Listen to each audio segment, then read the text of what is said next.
My brother dreaming of a new land where the rivers wind through the villages and the people breathe so easily. All the reaching trees go the same way. Don't have to go, I know, you know, but if you gotta go, whoa, safe travels.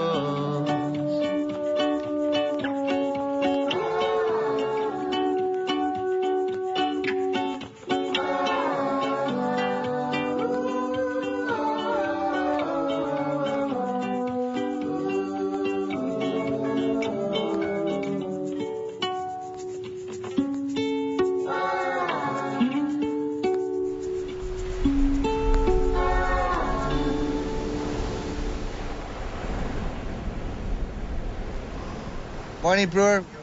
Who's this in the red shirt? Brewer. Is it Dick Richard, Brewer? yeah. Really? Yeah. Does he live in Haleiwa? No, he lives Kauai, but he's... Hey, Dick. My name's Bill Kiley. Hi, Bill. How you doing, man? Pretty Honored good. to meet you. How do you? Nice You going out to the airport? Yeah. Hey, I'd be psyched to drive you to the airport and interview you on the way. Well, God, that'd be cool. Hey, Gilbert, I got a ride.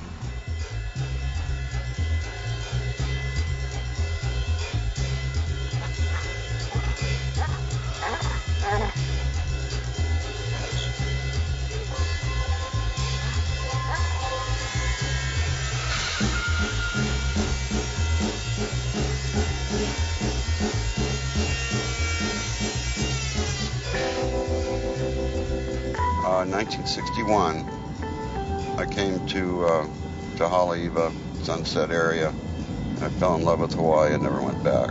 I decided right then that the development of the surfboard was, to me, I was studying engineering, was a more important thing that I could do than development of some other mechanical products. There's a lot to be done. Low drag bottom, twin fin, concave rocker, aerodynamic foils, symmetrical undercambered airfoils, longitudinal, and the axial board going rail to rail. Moment of inertia. There's more to experiment with right now than there ever was. That's what's really fun about it, experimentation.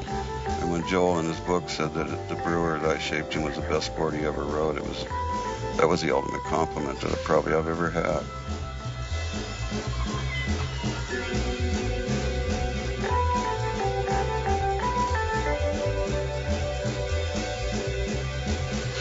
Two or three strokes, a pro surfer can get his board up out of the water and planing on top of the water. When you're pumping a wave, pump across the face, or when you're doing the full arch up the face, full arch back down the face, the reason you're going faster is because the wave is actually moving, but the water going up the face of the wave isn't.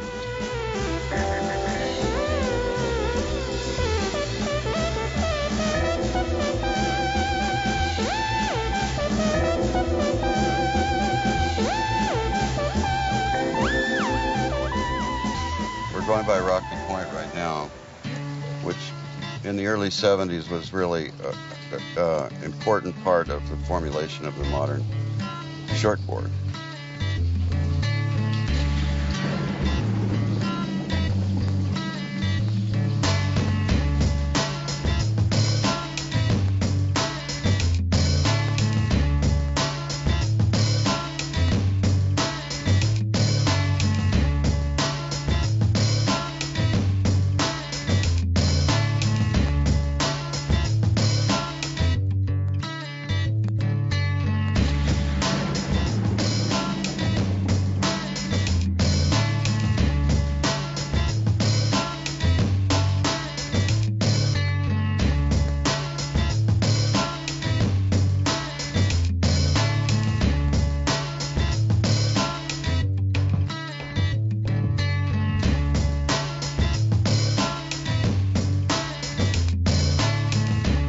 The aerial part of leaving the wave and whatnot, it's a trick.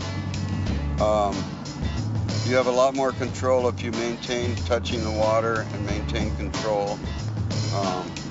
Roller coasters and getting air and that sort of thing are all a part of surfing.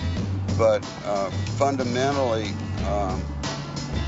if you're doing something on the wave, you have a lot more control if your board is actually touching the water at all times.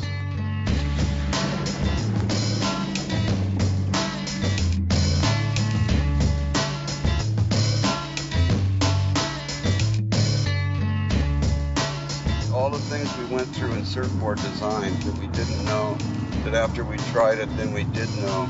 It's been that ever since. And knowledge, when you're searching for knowledge, ignorance, things you don't know is ignorance. After you get through something and learn about it, you're not ignorant about it anymore. I don't care what it is in human thought. Knowledge is enlightenment. It's nature, and there are no two waves are the same. They're moving. So you have to pay attention more in surfing than any other sport.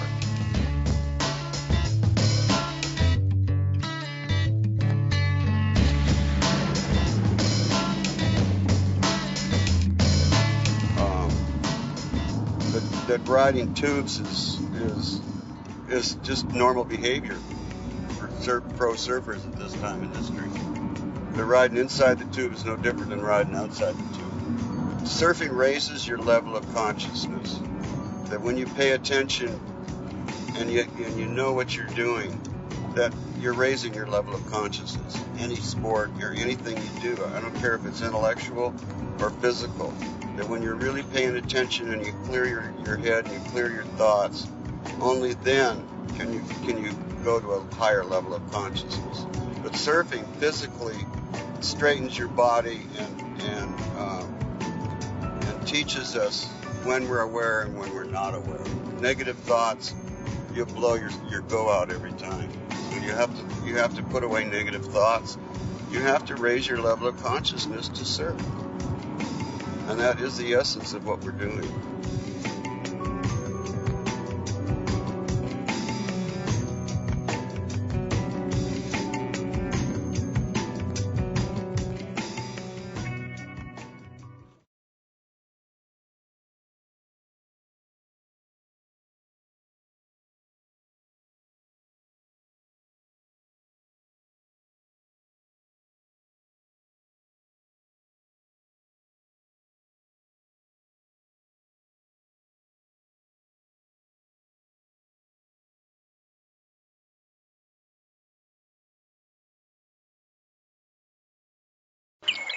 Window sheet.